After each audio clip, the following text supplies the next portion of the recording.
Olá, seja muito bem-vindo a mais um episódio do podcast A Palavra do Evangelho. Hoje eu vou compartilhar com vocês as melhores leituras que eu fiz nesse ano de 2025. Então já pega o papel, já pega a caneta para que você anote os livros que te interessarem, que você anote as próximas recomendações de leitura aí para o próximo ano de 2026. E antes da gente começar, eu gostaria de me apresentar um pouco. Eu me chamo Aimee, eu criei o podcast há mais de 2 anos, eu criei em 2021, então faz um tempinho já, com o objetivo de compartilhar as boas novas de Cristo, de levar o Evangelho um pouco mais longe nesse Brasil e quem sabe no mundo. Então eu gostaria de, desde já, pedir para que você se inscreva no canal se você tem interesse nesse tipo de conteúdo, se você se interessa por fé cristã, se você se interessa por literatura cristã, e até mesmo compreender melhor a nossa sociedade a partir dessa cosmovisão mesmo do cristianismo. Esse canal é para você, então já se inscreve para que você não perca os próximos vídeos. E sem mais delongas, vamos começar. Então, o primeiro livro que eu li esse ano foi o Economia do Reino. A gente já tem um vídeo sobre esse livro, inclusive, eu vou deixar aqui no card caso você queira assistir depois desse vídeo. Mas esse livro, ele mudou muita coisa na minha cabeça. Ele se chama Economia do Reino. 4 caminhos cristãos para lidar com a riqueza e a pobreza no mundo, escrito pelo Mateus Ortega. Nesse livro, e aqui vocês já podem ver o tanto que esse livro foi significativo para mim, não sei se vocês vão conseguir enxergar bem, mas tá cheio de post-its, porque ele foi muito marcante para mim. Nesse livro, o livro se inicia com a história do forasteiro, que é um personagem que ele se encontra na eternidade, no paraíso. E lá, nesse ambiente, né, no paraíso, ele tem a oportunidade de conversar, de dialogar com diversas personalidades históricas relevantes para a história da igreja. Depois desse prólogo, o Mateus ele vai continuar falando sobre, apresentando, na verdade, né, 4 caminhos cristãos para nós lidarmos com o dinheiro, com as finanças. Né, o primeiro caminho é o do doador, depois é o do abnegado, depois é o do transformador e depois é o do moderado. Então, enfim, esse livro me fez pensar sobre muitas coisas, me fez relembrar que aquilo que realmente importa é a eternidade, e como que a eternidade, como que o amor de Cristo e o amor pelas almas deve, de fato, influenciar a forma com que nós administramos nosso dinheiro nessa terra. A escrita dele é leve, é precisa, sabe? Ele apresenta, de fato, argumentos sólidos, argumentos que se alinham à nossa realidade mundial. Inclusive, falando um pouco mais sobre o autor, né? O Mateus, ele é brasileiro e ele trabalha há muitos anos já com projetos sociais em cooperação internacional com o Banco Mundial, com o governo britânico, com a ONU. Então, ele está envolvido mesmo, ele é formado em relações internacionais.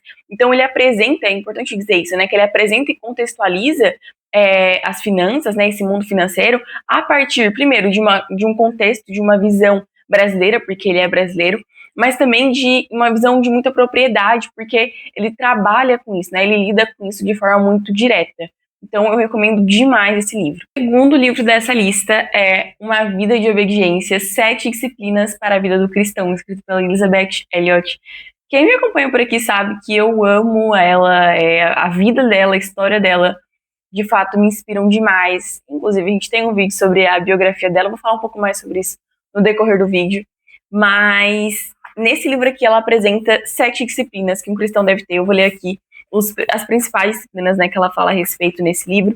Mas esse livro ele me fez pensar sobre muitas coisas e ele foi essencial, eu digo até que como eu li no início do ano também, ele foi muito significativo por isso, para que eu de fato me alinhasse à vontade do Senhor.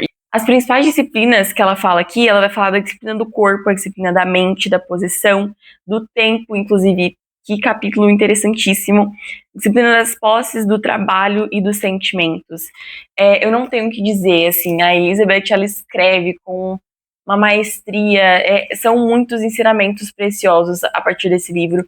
Me dá vontade até de reler já, só de relembrar mesmo tanto que eu fui ministrada através desse livro. Inclusive, esse livro está cheio de anotações.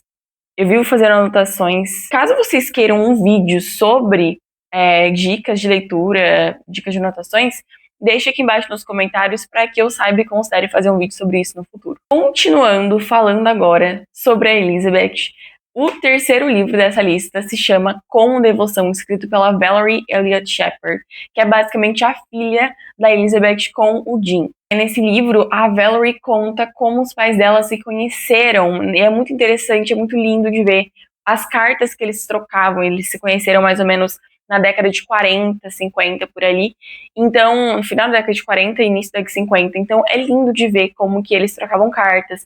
E é muito louco, ao mesmo tempo, de perceber que não tinha a tecnologia que a gente tem hoje. Então, eles se falavam, sei lá, uma vez por mês, uma vez a cada 2 meses, dependendo da possibilidade mesmo de cada um e da demora de envio das cartas. Enfim, do tempo que levava, né, para chegar uma carta, para enviar outra, enfim.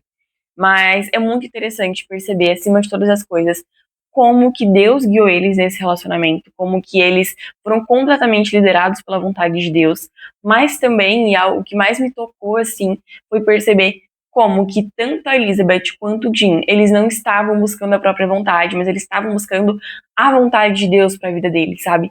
Ao longo da leitura, a gente vê várias vezes tanto a Elizabeth quanto o Jim se questionando se de fato era da vontade do Senhor que eles se casassem, porque eles não queriam tomar decisões que não fossem segundo a vontade de Deus, né? E no decorrer da vida deles, a gente vai ver que eles se casam, né? Eles têm a Valerie. Inclusive, eu não vou dar spoiler da vida deles aqui, eu vou deixar para você ficar curioso para assistir o vídeo contando que eu conto um pouco da biografia dela e, consequentemente, eu falo um pouco do Jim também. Então, enfim, eu fui profundamente tocada por essa história, me emocionei demais ao final dessa leitura e fui confrontada mesmo pela vida, pelo testemunho que tanto a Elizabeth quanto o Jim deixaram, um legado que eles deixaram mesmo, de fidelidade a Deus e de fidelidade ao Evangelho de Cristo mesmo. O próximo livro, um total de 0 surpresas, é de quem? Da Elizabeth Elliot. Eu li muito ela esse ano.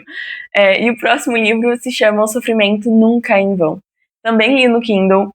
E esse livro, ele me ensinou demais de como que quando nós entregamos a Cristo, quando nós vivemos para Cristo e com Ele, o nosso sofrimento, de fato, nunca é em vão, sabe? E eu vou ler uma frase que ela coloca no livro, né, que vai dizer assim, abre aspas, é precisamente nessas situações tão dolorosas, ter o que você não deseja, desejar de todo o seu coração algo que você não tem, que a ação de graças pode preparar o caminho para Deus nos mostrar sua salvação. Fecha aspas. E é exatamente isso que eu aprendi, sabe, a partir dessa leitura.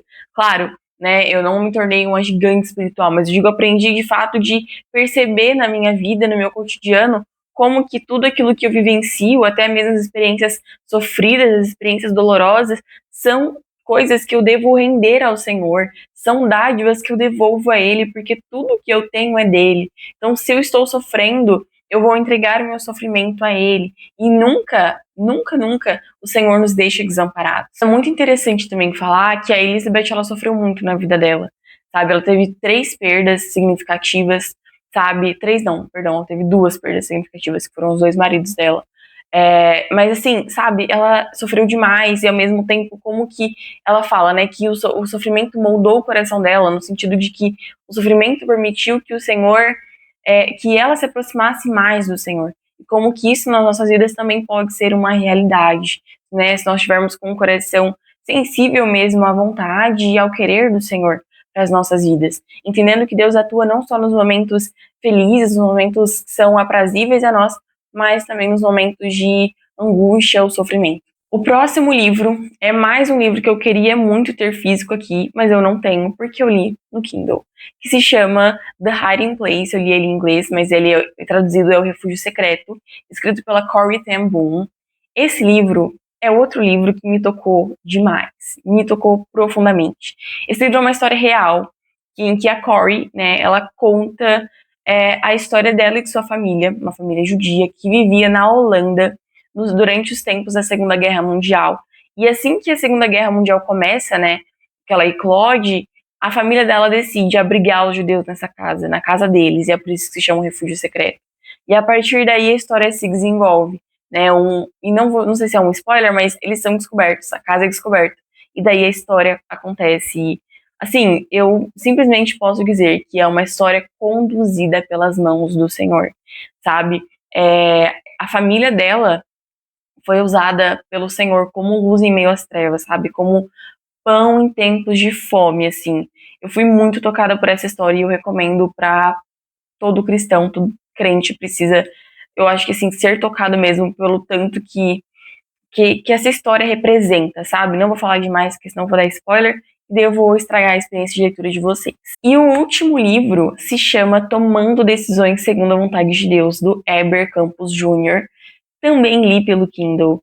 E nesse livro, o Heber ele aborda de forma muito clara, muito didática, como que muitas vezes a gente tenta buscar pela vontade do Senhor que não nos é revelada, ao invés de buscar e nos aprofundarmos naquilo que já está revelado a nós, que são as Escrituras, que é a Bíblia, sabe? Ele desconstrói completamente algumas crenças e pensamentos comumente reproduzidos no nosso meio cristão, né, no meio protestante principalmente, e que na realidade não são nada bíblicos, sabe? Esse livro me ajudou muito a pensar sobre como que eu tenho buscado a vontade do Senhor, qual é a intenção do meu coração ao buscar a vontade do Senhor. E esse livro também fala muito sobre sabedoria, sobre o que de fato é ser sábio. Inclusive, esse livro me ajudou muito a construir o episódio que a gente fez, né, em Tiago, sobre como que de fato a sabedoria, ela não é algo que vem com o tanto de anos que você vive. Ela não é algo que vem com o tanto de experiências que você tem, meramente. Sabedoria vem quando nós buscamos praticar aquilo que está na Bíblia. Sabedoria vem quando nós tememos ao Senhor, sabe? Primeira coisa que pode nos trazer sabedoria de fato é temer ao Senhor, é buscá-lo, é obedecer a sua palavra. Enquanto eu estava lendo esse livro, eu desejei muito ter lido ele mais cedo, assim, nos anos anteriores, quando eu comecei a minha caminhada de fé, porque ele de fato teria me ajudado muito em dúvidas que eu tinha, sabe? Sei lá. E são dúvidas, é muito interessante quando ele traz isso, né? E muitas vezes a gente tem dúvidas quanto a, ai, que faculdade devo fazer, que cidade eu devo morar, para onde eu devo ir. E, enfim, ele traz instruções, e não é uma coisa assim, um beabá, né, um passo a passo, mas ele traz orientações de fato bíblicas sobre como nós devemos posicionar o nosso coração diante desses questionamentos. Especialmente se você é novo na caminhada de fé, eu recomendo demais. Leia. Gente, esses foram os livros que eu quis compartilhar com vocês. Eu foquei, né, em trazer aqui literaturas cristãs, apesar de eu não ler apenas livros cristãos, eu quis trazer apenas os cristãos porque é o foco, né, do podcast. Mas, enfim, caso você queira me acompanhar pelo Scooby, sinta à vontade, é o @aimele. Então, lá eu posto todos os livros que eu leio, né, resenha, enfim, caso você tenha curiosidade. Mas é isso, muito obrigada por ter me escutado, me assistido até aqui. Que Deus abençoe sua vida. Eu vou deixar aqui embaixo as redes sociais em que o podcast está presente, o nosso Instagram, Linktree, enfim. E não se esqueça de se inscrever aqui no canal, caso você tenha gostado desse conteúdo, e de deixar o like para que o YouTube recomende esse vídeo para outras pessoas. E é isso por hoje. Deus te abençoe e até o próximo episódio.